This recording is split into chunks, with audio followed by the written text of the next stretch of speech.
On today's episode of Huber Syndrome, don't skip F.I.S.T, forged in Shadow Torch.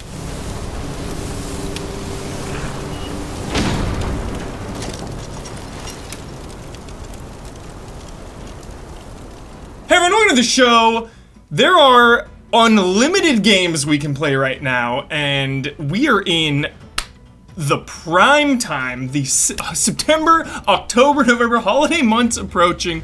It feels like a great game is launching every single week, which is why I'm here to talk about F.I.S.T, forged in Shadow Torch, to make sure you don't skip this awesome Metroidvania. Let's dive in.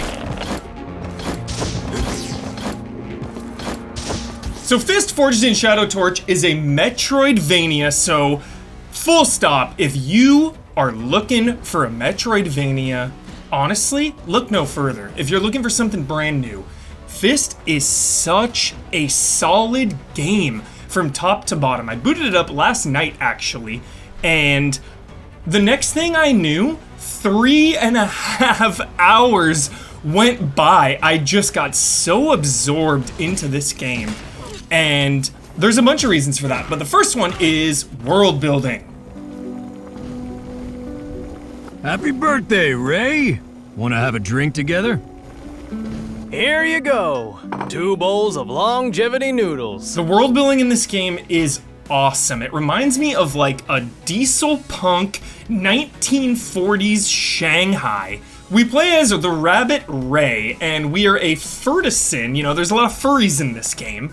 And the Iron Dogs are in control of the town, and it's like totalitarian regime. I don't know fully what is going on, but the Iron Dogs are oppressing the people. And Ray is this retired hero from the past, and he's trying to keep a low profile until his good bear friend gets kidnapped and thrown into prison, forcing Ray to revisit his past and become a hero once again. You know that Urso is the only friend I have left in Torch City. This is for you. Urso left it. He knew that you would need it.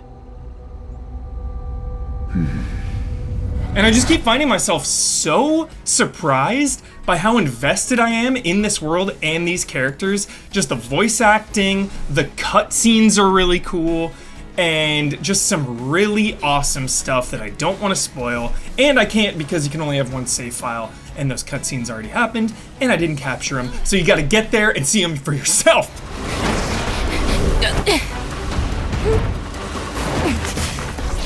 So it's a Metroidvania, and obviously you're gonna be doing a lot of combat, and the combat is really, really fun. You have your fist as your primary weapon. There's light attack, heavy attack, dash, jump, all that good stuff, and a really nice economy so far. You'll earn coins from defeating enemies, finding them in hidden locations. You can then use those to upgrade your moves. There's a pretty involved skill tree, nothing too wild, but a nice skill tree to invest in. And then when you kill some bosses, you'll get a data card, which can be used to unlock the really, really good moves. There's also the blue and the orange meters. The blue one is in charge of your special moves, and the orange one is in charge of your special item, which is really cool. This is where you have basically your Estus flask, which in this game is your carrot juice. I find that hilarious. There's also a gun that can shoot homing missiles, and even a baton to parry attacks. So knowing when to use these items and switching items, that's kind of the depth of the combat. You also have this drill weapon that is really good for multiple enemies. The fist feels really good for single target, whereas the drill is kind of a multi-target weapon. If you weaken enemies enough, you can do an execution, which you get a really cool cutscene when it goes down. Just take an enemy out with that. You can upgrade that to restore more of your orange meter, and it's just a really nice flow to combat.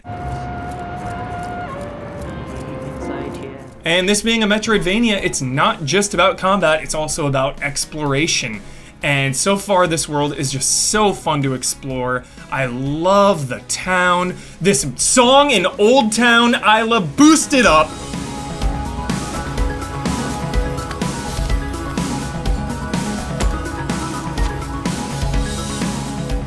Just a really catchy tune. And I love when there's little hub areas where there's no combat. You can talk to all the residents that are living here. There's a really cool noodle shop. This game makes me crave noodles. Like, as soon as I was done playing, I was like, I need to make some noodles. I need right now. Keep it down, guys. Security's been cracking down recently. And it's not just the environments, it's the controls.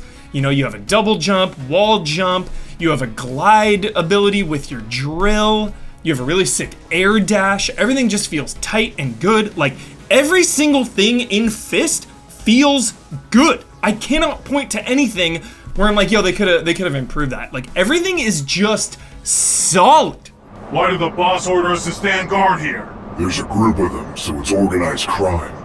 They nearly stole the Transformer drill last time. So that's it for the episode, and there's just so many games vying for our time right now, from heavy hitters like Deathloop and Tales of Arise to smaller ones like The Artful Escape.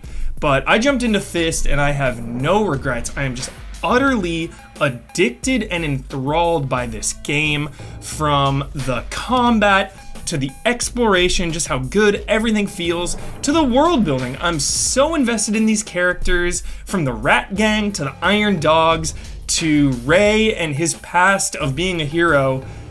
This is just a game I don't think you should skip, especially if you're a Metroidvania fan.